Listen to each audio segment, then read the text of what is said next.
Hello and welcome to the 5th episode of the Bench Buddies podcast.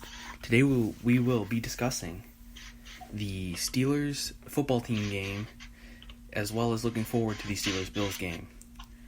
Today we are joined by me, Big L, my usual co-host, and King Skelliot, that's become a meme, and another special guest, once again, Isaac. Welcome back. I know we just had you on last episode, but still, welcome back. I'm glad to be back again. Alright, so Very glad to be back. let's just address the elephant in the room. The game. We lost. Yep. First L of the season. To the Washington football team. And you know, I said it on the last pod. I said that there was a massive chance that we will lose this game. And look what happened. Yeah. We lost this game. Yeah. Now there's a lot of things we can blame it on. We could blame it on all our receivers. Injuries was a big part of it, though. Injuries, yes, were a very big part of that. Drop catches. The receivers couldn't catch nothing. Mm-hmm. Yeah. I mean, it was terrible, man. It was awful. Our defense, all right. Yeah. We do have a good defense, which, we got our sack. We are now tied with the Tampa Bay Buccaneers for the longest streak of sacks in a game. And if we get a sack next week, we break that record, and that's good because who doesn't like breaking a record? Yeah.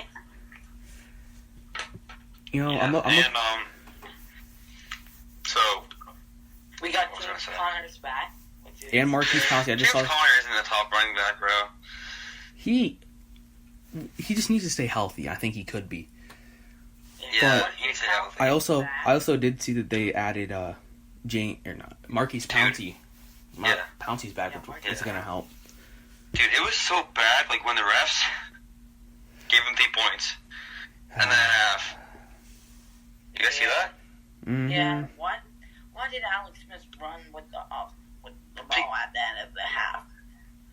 I don't know, but he's stupid. I don't know. Bro. The thing is, they're saying that Alex Smith is gonna be the comeback player of the year, which cool. But who else should be Big Ben should be the comeback player of the year? He's got better stats. He should. And Alex Smith, he almost died. And I think that's why. It's less of what he's doing in his comeback season. It's more of what he came back from. If it was based off purely what he was doing in his comeback season, Mm-hmm. Big Ben would be running away with this award. See, no. If it was Big Ben that was in that situation, he gave it to someone else. Yeah, because Guaranteed, they would give it to someone else. Yeah. they don't like us. No one gives Big Ben enough credit. No, I think he's only gotten one MVP vote ever in his whole career. Yeah. One, which is absolute BS. Okay. I want to be biased, but if I'm down by 6 or 4th quarter drive, I'm taking Ben every single time. No, I disagree with you on that one. I'm taking. Did you see that drive the Super Bowl he made? Super Bowl 43? Yes, but that was also years ago. That was an impressive drive. Yeah, but how many Doesn't drives? matter. He can still do it. How many He drives? against the Cowboys, didn't he? How many drives has he choked away? But we're not. I'm thinking. I'm taking Patty Mahomes. It's not his fault. It's really... I'm taking Mahomes, dude. That's who I'm taking. Ben keeps blaming himself for the receivers' issues right now. I watched a conference of him talking, about the drops and stuff, and keeps blaming himself for the offensive issues. It's not And Ben's fault. which I know it's not Ben's fault. It's receivers keep dropping it. Yeah. The receivers did a catching drill yesterday. I was like, yes, you better do that. But this is good because Ben in years past, it even said Heinz Ward said it, and a whole bunch of past Steelers receivers said that Ben would take no responsibility. He came back from his injury. I think he grew as a person, and he's taking responsibility, even when it's not his fault. And a leader. He's being a leader. He's actually being a leader, not the fake leader that he was a couple years ago. Yeah, but that field goal before half, changed the whole game. I don't know. I think it's BS. But either way, it was just awful. Ben had a good game, even with all his receivers dropping. Our defense had a good game. Yeah, like, you need to get your head out of your butt and start catching the ball. I was going to get benched, like Tomlin said. Yeah. Like, the Redskins... the football team. It's fine. It's not a big deal. The football team.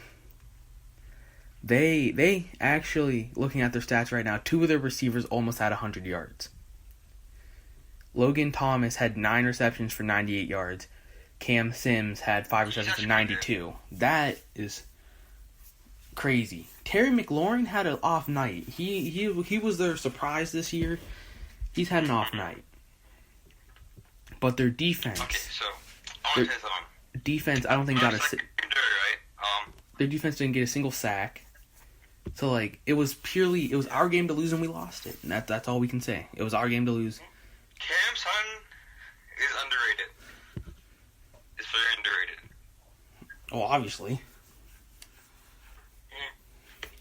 But this just... He makes good plays. He steps up when they need him most. So James Washington on offense. Every time he gets a chance, he steps up and makes a play. He does. The Ravens game, he made that incredible catch. That won us the game. Mm-hmm. That was actually a good throw by Ben. He put it in the right spot for him to make a play on it. But it was still a very difficult Might catch. have been risky, but he made a good throw. It's a very good throw. I think, honestly, you know, I knew this from the season. I knew we weren't going to go undefeated. I knew we were going to throw some game away. This was this game, but all we need to do, we need to rebound, and we need to crush the Bills, absolutely destroy the Bills. So basically, if we win the rest of our games, we will be the top seed because the Chiefs lost to an AFC team. We haven't lost to an AFC team yet. You go lose by conference. True. You know what I'm saying? Yeah, and that will give us the first round bye, which is good. You know, bye week and our guys rested. Now, our another thing is that it was, once again, it was a loss, but we need to rebound. You know, Mr. King said, our history teacher, you don't have him, but me and Isaac do.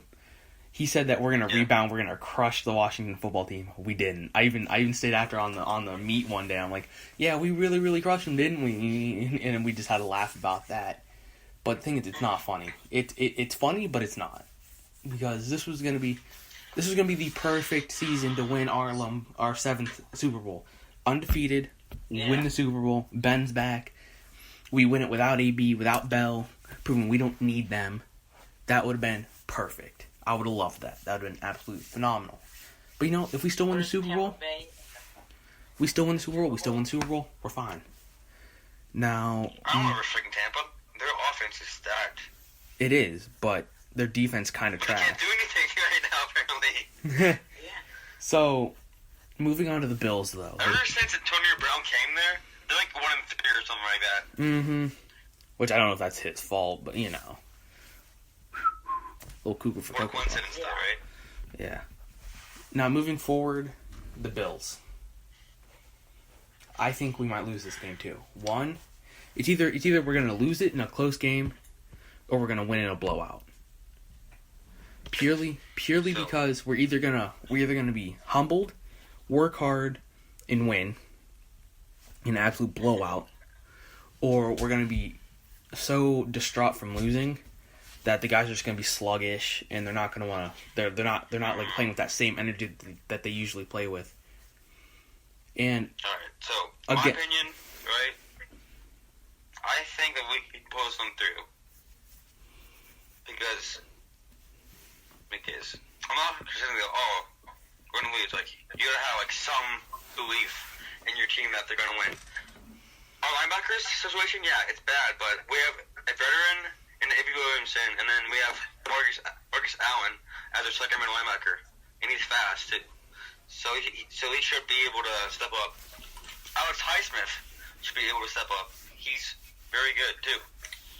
So he should be able to step up. And I think our offense is back on track because the Bills like have a very bad like run defense, right? And then they have a good pass defense, but the run defense just sucks apparently.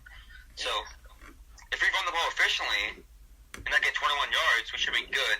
If we pass efficiently and our receivers don't like drop it, then we have a chance to win. I think our biggest problem is going to be containing like keeping up with their offense. Because Stephon Diggs got traded there in the offseason. He's had a good year. He's a god, dude. Honestly, I'm being honest. He's a beast. Josh Allen's had a huge third year. He's a dual threat quarterback. He's MVP voting right now. He's a dual threat quarterback, which we've had difficulty containing with Lamar Jackson, Robert RG3. I mean, he's a little shaky on throwing, but I think we might lose this game. No, I'm picking the Steelers to win this game. We are gonna win. We are. You gotta believe, man. You can't doubt your team. Well, I'm also a realistic Steelers fan. Hey, I'm gonna come back here if you win. All right. I mean, I want the Steelers to win. Don't get me wrong. Okay, well, you're not a real Steelers fan if you don't want your team to win. That's the major part. Never said I didn't want them to win, Isaac. I said I don't think they will. There's a big difference in that. Yeah, of course, I want them to win. You gotta believe. Always believe. All right, fine. I believe that we will win against the Buffalo Bills. It's gonna be 27-4.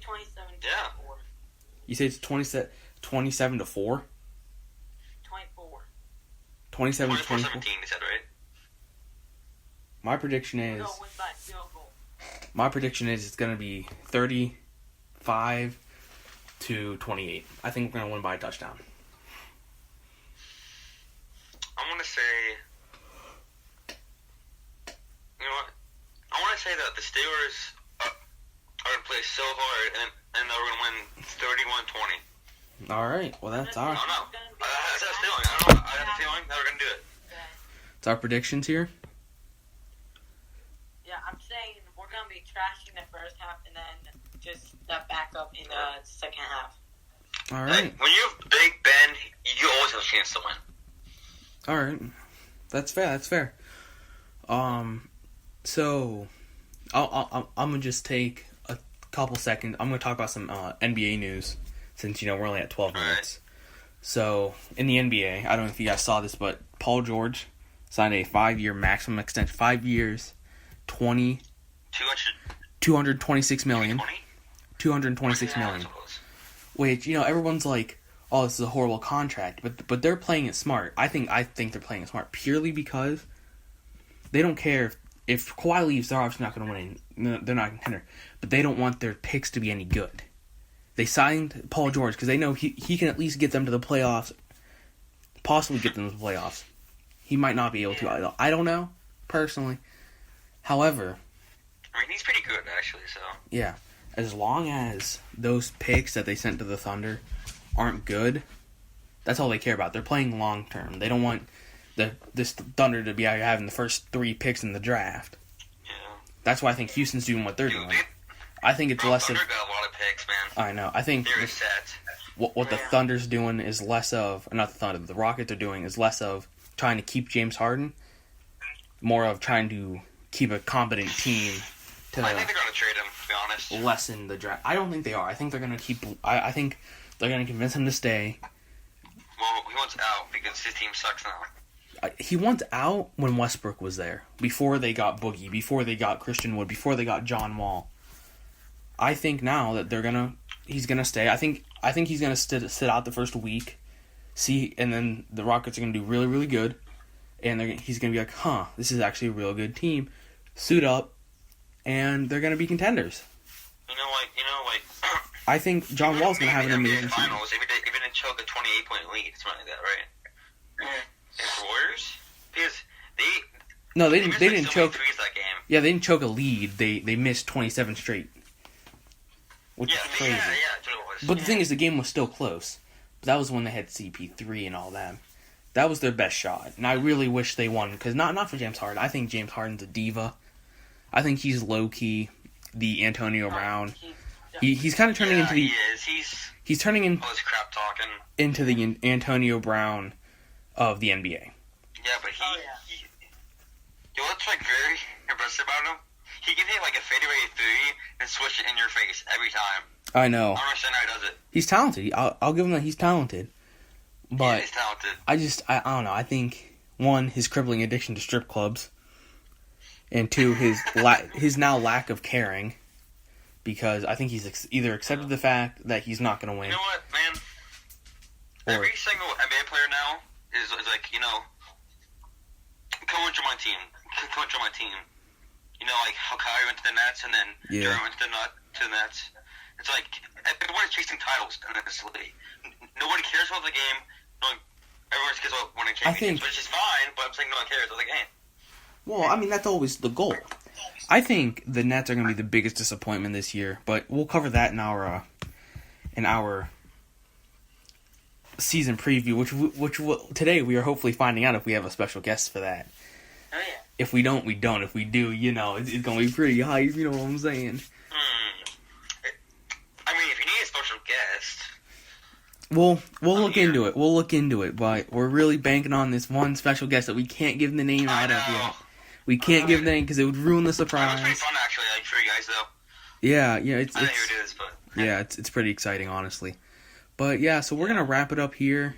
Thanks for listening, and this has been Big L, joined with This has been Scullion. King Skelly and Isaac. And I want to thank you for having me on the show again. It's very fun. No, thanks for coming, dude. Like always. You always bring a very Thank you good. for coming on the show. Yeah, we always bring a very You want good. to do like our NFL game picks later? Yeah, we'll do that. Yeah. We'll find a time. We'll find a time. Don't worry. Yeah. Okay. But yeah, you always bring some good insight, and so thank you for being here. And we're just gonna cut it here. All right. Goodbye.